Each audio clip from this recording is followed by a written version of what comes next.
Olá pessoal, tudo bem? Sejam bem-vindos aí à nossa última semana da disciplina, né, em termos de conteúdo. A próxima a gente vai trabalhar só com revisões, né? E nessa semana então a gente vai entrar no tópico de reconhecimento de objetos, né?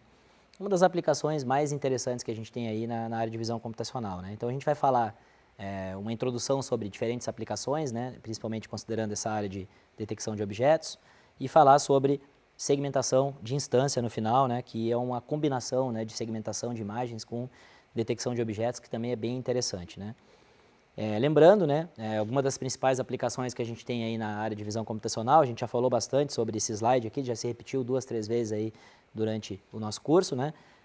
Diferenciar um pouco o que seria uma classificação de imagens, da segmentação semântica, e aí a gente tem aqui a nossa detecção de objetos, né, que é o que a gente vai trabalhar na aula de hoje, né. O que seria a nossa detecção de objetos? Então, dada uma determinada imagem, agora eu não estou mais interessado apenas em classificar ela como um todo, né, a imagem inteira como pertencente a uma determinada classe.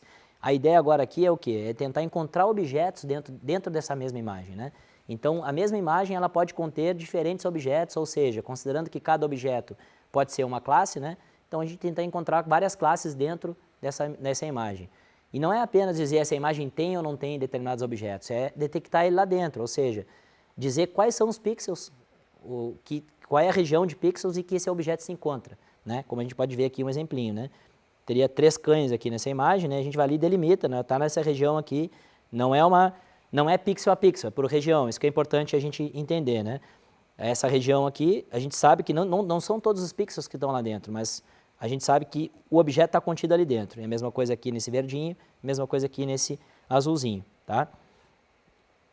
Bom, vamos formular o problema primeiro para a gente entender, né, o que a gente está querendo fazer, né? Basicamente, dada uma imagem de entrada, que nem a gente está vendo aqui, o que a gente quer na saída? A gente quer na saída essa outra imagem que está aqui, que seria o quê?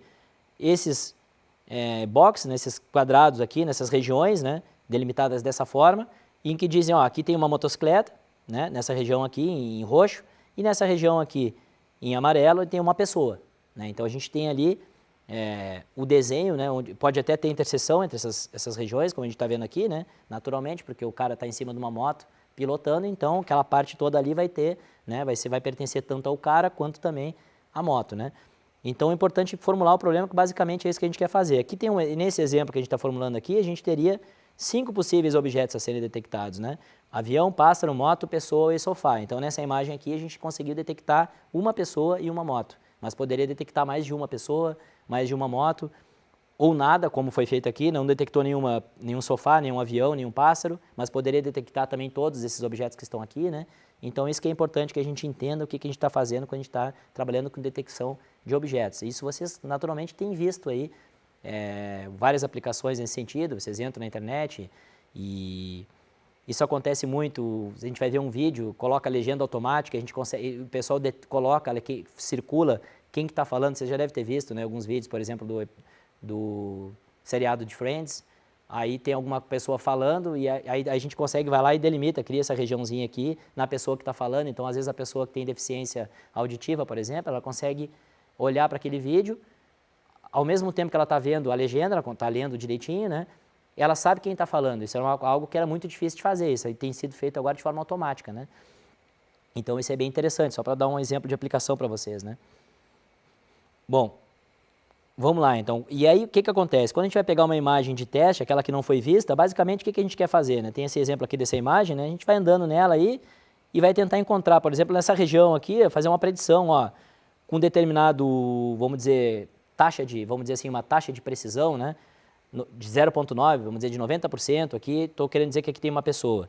Aí uma outra regiãozinha, vou lá, com 60% de confiança, vamos dizer assim, né? Eu estou dizendo que aqui tem outra pessoa nessa região, né? Aqui, com 20% de confiança, eu estou dizendo que aqui tem uma pessoa. Aqui estou entrando na ideia de detectar pessoas, né? Porque por algum acaso esses galhos dessa árvore aqui têm alguma similaridade com uma pessoa, vamos dizer. Claro que a gente vê que o valor ali é um pouco diferente, né? A confiança é um pouco menor, né? 20%, né? E aí a gente depois compara com os valores desejados. Então aqui nessa imagem, por exemplo, todos os valores desejados seriam esses que a gente está vendo aqui, ó. Vocês estão vendo que todos os quadradinhos roxos é onde tem pessoa. Ó, aqui ele encontrou, né, mas esse outro aqui ele encontrou também, mas esse aqui ele não encontrou, né? Essas outras 3 pessoas que estão aqui ele não encontrou, né? Só para a gente ter uma ideia do quão difícil é também realizar essa tarefa, né? Bom, quando a gente faz essa detecção, depois a gente vai ver como que a gente vai fazendo essa busca por essas regiões, né? Uma vez que a gente fez essa detecção, o nosso algoritmo de alguma forma encontrou aqueles resultados que a gente viu ali, a gente vai pegar todos aqueles caras que a gente encontrou e vai fazer uma comparação com ground truth, que a gente fala, né? Que é com os rótulos que a gente sabe, que a gente está de novo aqui trabalhando com aprendizado supervisionado. A gente tem as nossas imagens lá, sabe quais são, quais regiões que a gente tem que encontrar, quais objetos que a gente tem que encontrar e onde que eles estão, né? Naquele quadrado, por isso que a gente consegue fazer essa comparação. Aí a gente começa a colocar aqui, né? As nossas encontradas, por exemplo, aqui, são exemplos, né? Em laranja que a gente encontrou, em roxo é o que a gente realmente deveria ter, né? Vai ordenando tudo isso aqui, ó, por ordem de confiança, que eu falei para vocês, né? Os mais confiantes, aqueles com a maior taxa de confiança, né, no que está detectando, vão ficar primeiro, né? Faz uma ordem decrescente aqui, né? Então, tudo em verdinho que está aqui, que a gente está colocando com um sinalzinho em verdinho, ó, a gente chama de verdadeiro positivo. São aqueles caras que são pessoas e o nosso algoritmo encontrou como pessoa. Então, ele encontrou verdadeiro positivo, né? Os outros, que são em vermelho aqui, são os falsos positivos. O que são os falsos positivos? Eu falsamente detectei uma pessoa aqui, porque não tem pessoa aqui, né? Mesma coisa aqui e mesma coisa aqui, ó. São falsos positivos. Eu classifiquei como positivo, como sendo uma pessoa, mas na verdade não tem pessoa, né? Então isso aqui é importante, vocês já viram isso, claro, a gente já viu isso na aula de avaliação de classificadores, né? Para a gente entender aqui o que a gente vai fazer para computar as medidas, né, de acerto de detecção de objetos, né? Basicamente a gente vai usar a precisão e o recall, né, que a gente viu também, tá?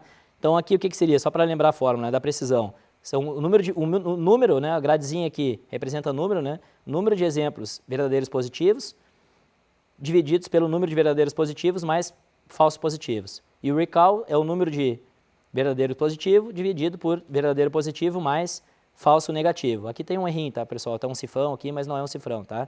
É uma gradinha. Esse cara aqui, esse denominador aqui, representa todos os objetos positivos. Então, naqueles positivos, como a gente já viu, né, quais deles que foram corretamente classificados como positivos, né? Então, isso aqui a gente calcula para um determinado threshold, que a gente está vendo aqui. Ó. Vamos supor que o nosso threshold é esse aqui. O que significa o nosso threshold? Por isso que a gente tem um @threshold aqui, para saber, né? Que para cada threshold que a gente tiver, a gente vai ter um valor diferente para a precisão recall, né? O que significa esse cara aqui? É o quanto eu quero de confiança, né? Qual o valor que eu estou escolhendo para dizer que, ó, a partir desse valor aqui, eu vou dizer que esse cara aqui é um objeto. Então, aqui eu botei, por exemplo, um 0.3, né? Está entre esses dois aqui, 0.3. Então, de 0.3 para cá, ó, todos eles eu estou dizendo que é um objeto. Então, desses todos que eu coloquei aqui, eu errei um, errei esse cara aqui. Os outros tudo eu considerei como sendo um objeto. Esses outros aqui eu não considerei como sendo objeto, né? Os que estão à direita do T, certo? E aí eu vou fazer essa mudança. Na verdade, o que eu estou fazendo? Né? Como nesse meu caso aqui, o meu algoritmo detecta, mas ele não apenas diz se é da classe ou não é, se é um objeto ou não é, ele diz com um determinado grau de confiança. Aí eu vou escolher o quanto eu quero utilizar para confiança. Ó, só vou pegar, vou detectar como objetos aqueles que me der 50% de confiança, que é um valor baixo até, né? Vamos botar 70% de confiança, porque daí eu tenho uma chance maior de acertar, vamos dizer assim, né? E aí eu posso mudar esse threshold, em vez de colocar ele aqui onde ele estava, vou colocar ele para cá, por exemplo, certo? Ó, aqui um cara ele é muito rigoroso, né? Só vou considerar que eu estou detectando o mesmo objeto se der 85% para cima de confiança, né? Aí a gente já vai perder muita coisa, né? Vamos dizer, a gente vai pegar só aqueles caras que claramente vai errar menos, mas também vai acertar menos, né? Então isso é algo que quando a gente trabalha com esse tipo de classificação, né, quando a gente está usando limiares, né, quando a gente tem uma certa taxa de confiança para as decisões que a gente está tomando, um problema bem... Só a escolha desse cara, desse T que a gente está vendo aqui, já é um problema também, né, para a gente resolver, né? Porque dependendo do valor de T que a gente vai encontrar, que a gente definiu, o resultado vai ser diferente e, naturalmente, como tudo que a gente viu até agora, não existe um T previamente conhecido que, vamos usar tal que vai dar resultado melhor. Cada caso vai ser um caso, não vai ter jeito, né? Não existe um valor T que vai ser melhor para todos os casos. Então, o que se faz normalmente? Se constrói um gráfico de variação desse T, né? Para cada T, a gente calcula um ponto aqui, né, entre precision e recall, e calcula a área, né, dentro desses nossos valores que a gente está encontrando aqui, para encontrar aquele T que, para nós, vai nos dar o melhor custo-benefício, vamos dizer, né? E a gente usa essas medidas aqui, né, de average precision e mean average precision sobre essas classes, que a gente chama de MAP, né? Para tentar encontrar o resultado, avaliar o resultado desse nosso detector de objetos, né? De uma forma mais genérica, tá? Para computar essas métricas de avaliação, pessoal, ó, a gente gerou ali, para poder gerar nossa matriz de confusão, resumidamente falando, né, a gente precisa utilizar tomar essas decisões, né, a qual objeto foi detectado ou não, né, e se ele está sendo detectado ou não, né, tomar essas decisões que a gente está tendo aí, né. Então, a gente pode utilizar a aprendizagem de máquina supervisionada, que é o que a gente vai ver basicamente hoje, mas a gente poderia também usar um matching, né, como vocês viram no livro, né, usar uma função de distância ou de correlação para poder, como a gente viu também lá anteriormente, quando a gente usou classificação para segmentação, a gente pode fazer aqui também, né, usar apenas funções de distâncias, né, e para definir, né, aquelas similaridades, tal, as regiões que são similares ou não aos objetos e definir se aquilo ali é um objeto ou não, né. Mas a gente também pode usar classificadores, né, que é algo um pouco mais elaborado, né, mais custoso, mas que possivelmente, provavelmente vai nos dar um resultado melhor. Aqui tem alguns exemplos de Bayesianos, SVMs e redes neurais, alguns modelos aí que a gente já viu para classificação, né. Então, aqui tem um exemplinho, né, de um artigo antigo aí, né, de 2005, né, que um algoritmo foi desenvolvido para detecção de pessoas, né. Então, nesse caso, foi utilizado um SVM, no Sport Vector Machine, né, usando os descritores de ROG, né, um outro tipo de descritor também, para poder fazer essas representações das imagens, né. Então, basicamente, a imagem sai de uma imagem original, passa pelo descritor, uma forma de representação diferente, para simplificar, como a gente já viu também, né? E aí depois, no teste, vai extrair os ROGs, né? Em vez de usar a imagem inteira, vai usar só esses descritores para tentar encontrar ou não esses objetos, né, que a gente está tentando realizar, né? O que é importante aqui, pessoal? Mas agora, como é que eu vou fazer uma busca por esses objetos? A gente fica pensando, beleza, com a imagem inteira a gente já entendeu, né? Agora, com os objetos, a gente também tem que definir aquela região, né? Então, uma das formas de fazer isso é utilizar um detector de janela deslizante, como a gente vai ver agora aqui, tá?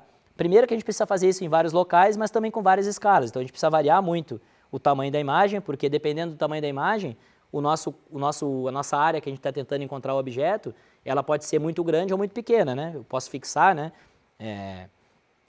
Fixar um tamanho, por exemplo, de um retângulo, né? Para tentar encontrar o objeto.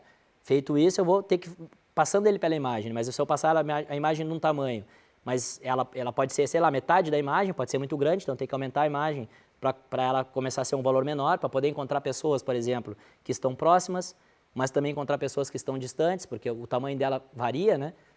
Quando a pessoa está mais distante, a gente pode ter duas pessoas da mesma altura, mas se ela está mais ao fundo da imagem, ela vai estar menor na imagem. Então, esse tipo de coisa precisa ser trabalhado também, né? Então, é por isso que a gente varia muito essas escalas, também faz a busca por vários locais. Como que a gente faz essa busca por vários locais, né? Como, por exemplo, essa forma aqui, né? Detector de janela deslizante. A gente vai pegando para cada região da imagem e vai deslizando ela. Essa parte aqui é uma pessoa? Não. Aí eu ando um pouquinho para a direita. E agora é uma pessoa? E agora é uma pessoa? E vai andando, né? Até que em algum momento a gente vai chegar em alguma região que ou o nosso classificador, por exemplo, ou o nosso algoritmo de matching, né, usando uma distância, uma correlação, diz para nós, não, agora aqui é uma pessoa, né, porque está muito parecido, né, com o que se espera. Tá? Usando nesse exemplo aqui, né, do artigo, usando o descritor de ROG. Ok? Então, aqui nesse caso, aqui detectou uma pessoa. E vai fazendo isso, né, para cada classe, cada objeto que está se tentando detectar, né, numa imagem, na mesma imagem, em várias escalas. Então, a gente consegue ver o quê, né? Que é bem custoso fazer dessa forma, né? A primeira questão importante é essa, né? É custoso fazer dessa forma, né? E outra questão importante também, quais são os melhores descritores, né? Eu usei o ROG e deu um resultado, mas se eu usar um SIFT, pode dar um outro. É um processo difícil de fazer uma escolha, porque tem alguns descritores que são mais adequados para determinados tipos de imagem, outros para outros tipos de imagem, uns capturam determinadas características, outros não, capturam outras características, então isso também já é um problema, é uma dificuldade a mais, né, que a gente tem para fazer essas escolhas, né. E aí a gente tem uma abordagem um pouco diferente, né, mais elaborada, que não seria essas baseadas em características, como a gente está vendo, da mesma forma como a gente viu também para a classificação de imagens, né, por que não deixar o algoritmo decidir, né? Basicamente quem faz isso são as redes neurais profundas, né, que elas fazem já a extração de características, não é a extração de uma característica específica, como ROG, como SIFT, mas sim aquelas que ela extrai pelas camadas convolucionais, por exemplo, se a gente estiver trabalhando com uma rede neural convolucional, né?